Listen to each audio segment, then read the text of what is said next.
પ્રખ્યાત ટીવી અને બોલિવૂડ એક્ટર ટીકુ તલસાનિયાની તબિયત અચાનક બગડી ગઈ છે. તેમની હાલત નાજુક હોવાનું કહેવાય છે. મળતી માહિતી અનુસાર અભિનેતાની તબિયત સારી ન હતી કે જેને પછી તેને હોસ્પિટલમાં દાખલ કરવામાં આવ્યા. હોસ્પિટલમાં દાખલ થવા પાછળનું પ્રાથમિક કારણ હાર્ટ એટેક હોવાનું કહેવાય છે, પરંતુ તબીબો હજુ પણ તેમની તબિયત બગડવાનું કારણ શોધી રહ્યા છે. ટીકુ તલસાનિયા વિશેના આ સમાચાર ખૂબ જ આશ્ચર્યજનક છે. ટીકુ 70 વર્ષના છે.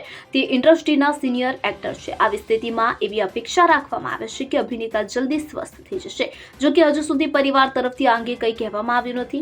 આ સમાચાર મળતા ગુજરાતી અને બોલિવૂડ ફિલ્મ ઇન્ડસ્ટ્રીઝમાં તેમના ફેન્સ પ્રાર્થના કરી રહ્યા છે તેઓ જલ્દી જ સાજા થઈ જાય.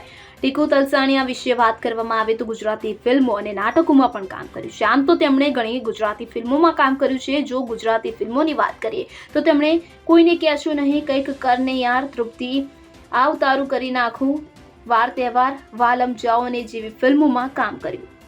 Bureau report CN24 news. હવે જુઓ દેશ દુનિયાની તમામ ખબરો તમારી આંગળીના ટેરવે.